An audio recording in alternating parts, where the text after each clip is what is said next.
الذين آتيناهم الكتاب يتلونه حق تلاوته أولئك يؤمنون به ومن يكفر به فأولئك هم الخاسرون. ترجمہ کنزُ العرفان. وہ لوگ جنہیں ہم نے کتاب دی تو وہ اس کی تلاوت کرتے ہیں جیسا تلاوت کرنے کا حق ہے. یہی لوگ اسی پر ایمان رکھتے ہیں اور جو اس کا انسان انکار کرے وہی نقصان میں ہے. یتلونہ وہ اس کی تلاوت کرتے ہیں، وہ اس کی تلاوت کرتے ہیں. یہ حضرت عبداللہ بن عباس رضی اللہ تعالی عنہ یہ آیت ان لوگوں کے حق کے متعلق نازل ہوئی ہے جو حضرت جعفر رضی اللہ تعالی عنہ کے بارگاہ رسالت میں حاضر ہوئے تھے. ان کی تعداد 32 تھی. اس میں اہل حبشہ 32 تھے اور اس کے اندر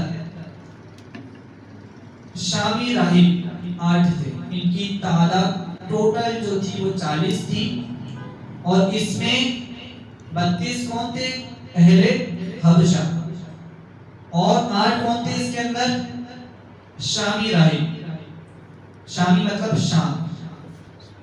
شامی مطلب شام. ان میں بحیرہ شامی بھی تھا. کون بحیرہ؟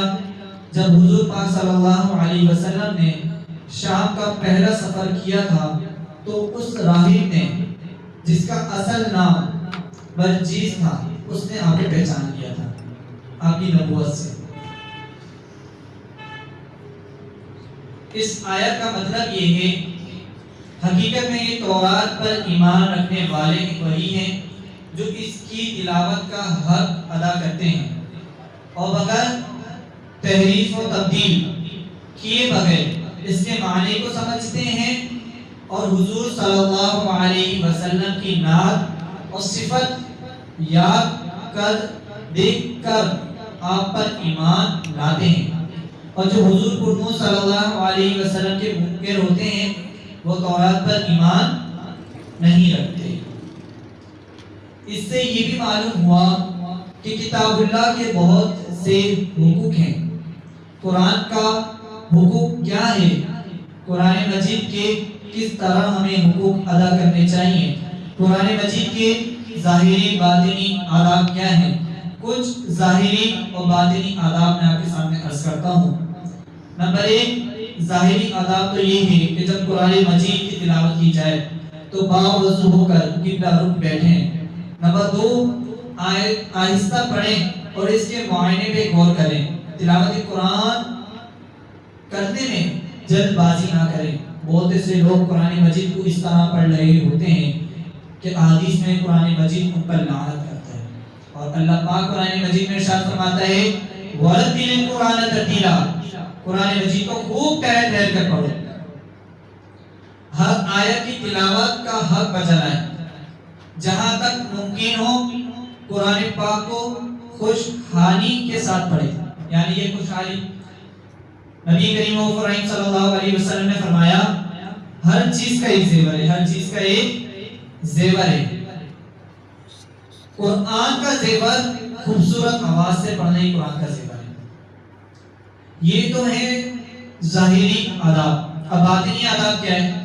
باطنی آداب یہ ہے کہ جب ہم قرآن مجید کی تلاوت کریں تو ہمارے خیال میں کچھ اور قرآن مجید ہم پڑھنے کچھ اور.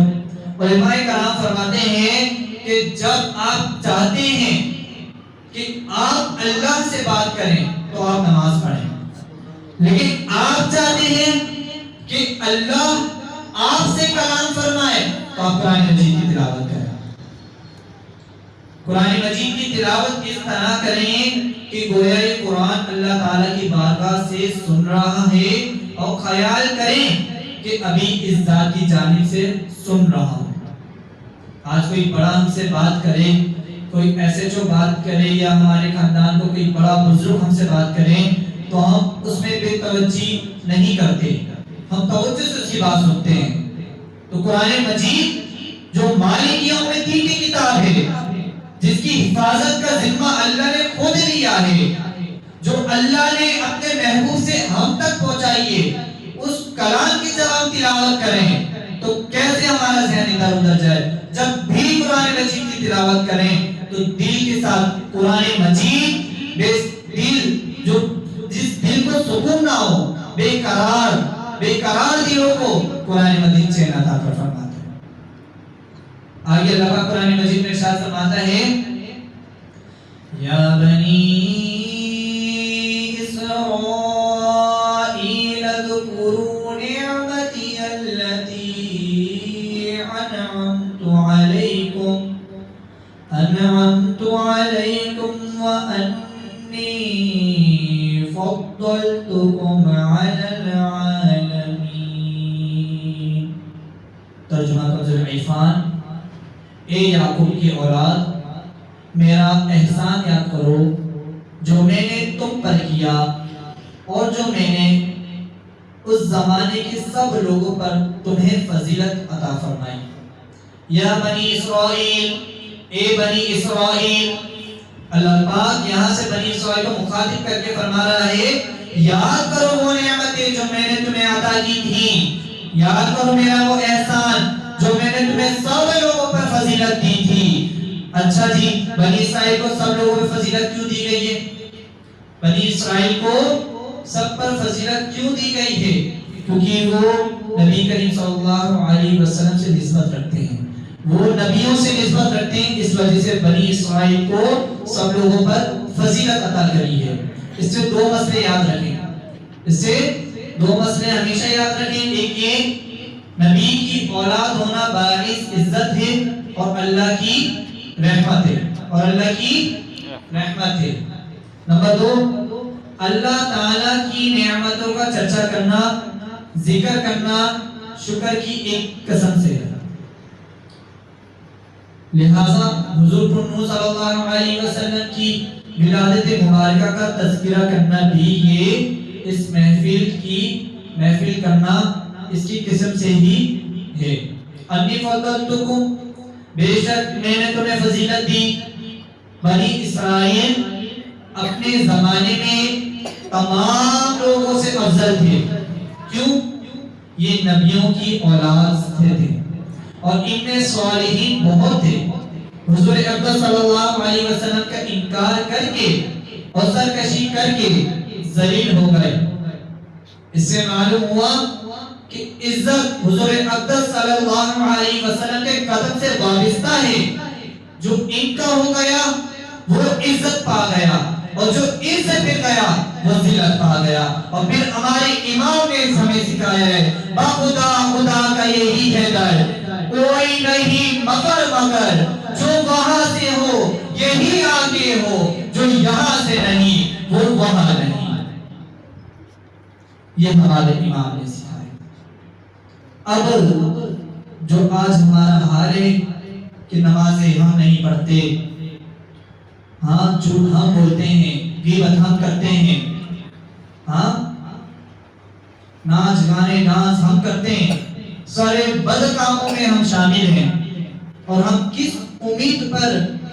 اللہ حدیث میں آتا ہے الدنیا سجن المؤمن و جنت الکافر، دنیا مسلمان کے لیے قید خانہ اور کافروں کے لیے جنت ہے۔ تو پھر ہم کس امید پر یہ آس لگائیں کہ ہماری شفاعت ہو جائے گی؟ آئے سنیں، بروز قیامت کسی کی شفاعت نہیں مانی جائے گی۔ یہ میں نہیں، قرآن مجید ارشاد، اللہ پاک قرآن مجید میں ارشاد فرما رہا ہے، سوائے حضور صلی اللہ علیہ وسلم کے، سوائے حضور صلی اللہ علیہ وسلم کے۔ قرآن مجید پہ اللہ تعالیٰ نے ارشاد فرمایا، لا تنفعها شفاعہ، نہ کافر کی سفارش نفع نہیں دے گی، کافر کو سفارش نفع نہیں دے گی۔ یہاں بنیادی طور پر ان یہودیوں کا رد ہے جو کہتے تھے ہمارے بزرگ باپ دادا ہماری شفاعت کریں گے اور ہمیں چھڑا لیں گے۔ اللہ پاک ان سے فرمایا کہ کسی کافر کی شفاعت نہیں مانی جائے گی۔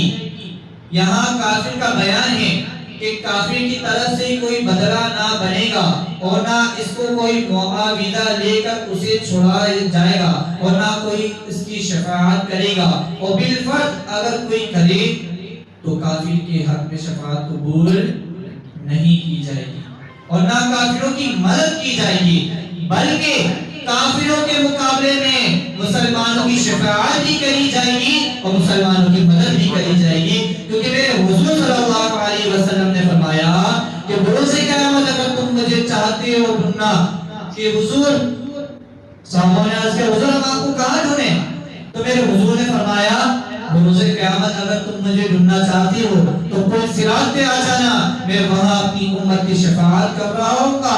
اگر تم ڈھونڈنا چاہتی ہو مجھے تو حوض کوثر پہ آ جانا، میں اپنے امتی کے پیاس کا انتظام کر رہا ہوں گا۔ سارے نبیوں کے ممبر پیچھے ہوں گے، سارے نبی اپنے ممبر پہ جلوہ فروز ہوں گے، مگر میرے محبوب میرے آقا سرکار مدینہ صلی اللہ علیہ وسلم اپنے ممبر پہ نہ ہونے کے بجائے پوری صراط پہ ہمیں ملے۔ یہ ہے میرے سرکار کی شان، یہ ہے میری آقا کی شان، ان کی شفاعت ہی مانی جائے گی۔ اور ذرا سوچیں اگر ہم ان کی شفاعت سے محروم رہ گئے تو ہمارا کیا بنے گا، ہمارا کیا بنے گا؟ ہم حضور کو راضی کیسے کریں؟ حضور کو راضی کریں گے تو اللہ راضی ہوگا، کیونکہ ہمارے امام نے ہمیں سکھایا ہے خدا کی رضا چاہتے ہیں تو عالم، خدا چاہتا ہے رضائے محمد، خدا تو چاہتا ہے رضائے محمد، اللہ کو راضی کر لو اور رسول اللہ راضی نہ ہو تو یہ تو کام نہیں چلے گا۔ راضی اگر رسول اللہ ہو گئے تو اللہ بھی ہم سے راضی ہوگا۔ اچھا رسول اللہ صلی اللہ علیہ وسلم کس طرح راضی ہوں گے ہم سے رسول اللہ کس طرح راضی ہوں گے؟ میرے رسول کے کریم صلی اللہ علیہ وسلم نے فرمایا نماز میری آنکھوں کی ٹھنڈک ہے، نماز میری آنکھوں کی ٹھنڈک ہے، مگر افسوس آج ہم 5 وقت کی نمازیں نہیں پڑھتے۔ کیا ہم سنت کے مطابق عمل کرتے ہیں؟ کیا ہم قرآن مجید کے بتائے ہوئے احکام کے مطابق عمل کرتے ہیں؟ کیا ہم اپنی شریعت پر عمل کرتے ہیں؟ جب ہم ان پہ عمل نہیں کرتے تو رسول اللہ راضی کے سامنے تو راضی تو کرنا ہے نا۔ ہم تو اپنے آپ کو عاشقان رسول کہتے ہیں، دعویٰ کرتے ہیں عاشقان رسول ہیں، تو کس طرح کی عاشقان رسول ہیں کہ رسول اللہ کی تو آنکھوں کی ٹھنڈک ہے نماز، ہم نماز نہیں پڑھتے۔ میرے رسول کریم صلی اللہ علیہ وسلم سے کسی نے پوچھا کہ آپ کی امت بزدل ہو سکتی ہے؟ میرے رسول اللہ صلی اللہ علیہ وسلم نے فرمایا ہاں ہو سکتی ہے۔ فرمایا آپ کی امت کنجوس ہو سکتی ہے؟ فرمایا ہاں کبھی کبھی ہو سکتی ہے۔ فرمایا میرے رسول کریم صلی اللہ علیہ وسلم سے پوچھا گیا یا رسول اللہ آپ کی امت جھوٹ بول سکتی ہے؟ میرے رسول نے فرمایا میری امت جھوٹ نہیں بول سکتی، مگر آج افسوس ہم چھوٹی چھوٹی باتوں پر جھوٹ بول دیتے ہیں۔ میرے رسول کریم صلی اللہ علیہ وسلم نے تجارت کرنے والوں کو چھڑوا کر یہ تو نہیں کہا کہ صرف عبادتیں کرو، کہا تجارت کرو تو حلال طریقے سے کرو۔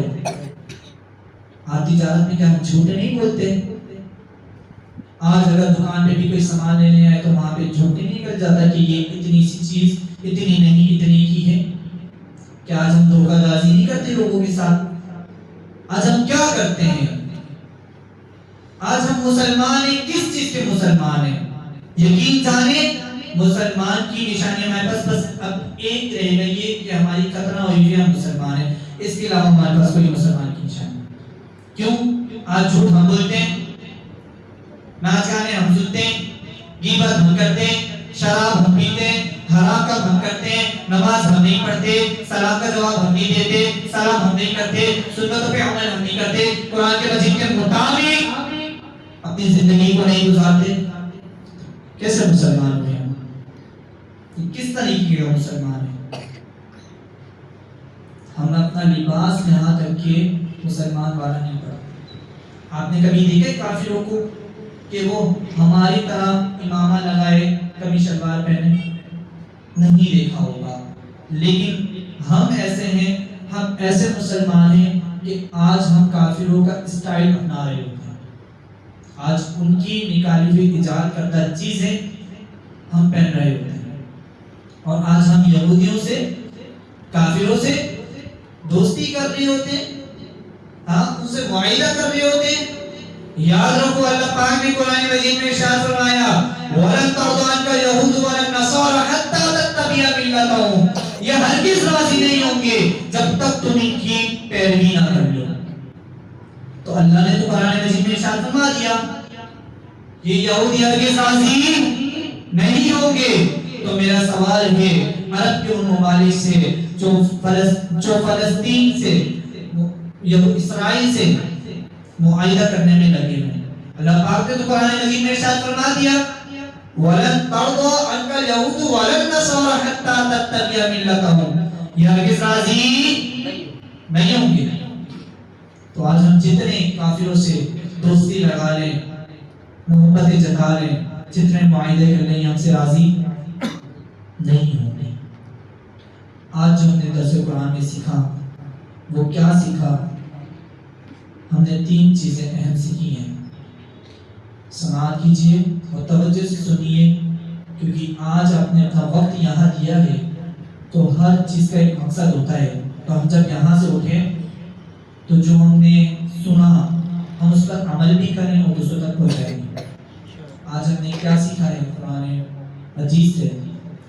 نمبر 1، قرآن مجید کی تلاوت کرنا، خوب قرآن مجید کی تلاوت کرنا، خوب قرآن مجید کی تلاوت کرنا۔ یہاں پہ میں ایک بات اور عرض کرنا چاہتا ہوں کہ آج اپنے گھروں پہ جائیے گا اور قرآن مجید کا حال دیکھیے گا، سائنس کی کتابیں بچوں کی دیکھیے گا، اس پہ مٹی نہیں ہوگی لیکن قرآن مجید پہ مٹی ضرور ہوگی۔ قرآن مجید، قرآن کا مطلب بار بار پڑھی جانے والی کتاب، لیکن آج ہم کیا قرآن مجید کو بار بار پڑھتے ہیں؟ نہیں پڑھتے۔ تو لازمی عہد کر کے اٹھیں یہاں سے کہ آج سے ہم روزانہ ایک صفحہ نہیں تو کم از کم 3 یا 5 لائن ضرور ہم قرآن مجید کی تلاوت کریں گے انشاءاللہ۔ نمبر 1 قرآن مجید کی تلاوت، نمبر 2 کہ حضور صلی اللہ علیہ وسلم کے علاوہ کسی کی شفاعت مانی نہیں جائے گی، کیونکہ شفاعت تو یہی کریں گے، ان کے علاوہ کوئی کر ہی نہیں سکتا۔ تو آج یہ باتیں جو ہم نے درس قرآن سے سیکھی ہیں ان کو ذہن نشین کر لیجئے، اور اللہ پاک ہم سب کو اس پر عمل کرنے اور دوسروں تک پہنچانے کی توفیق عطا فرمائے۔ وما علیہ الا البلاغ المبین۔ صلوا علیہ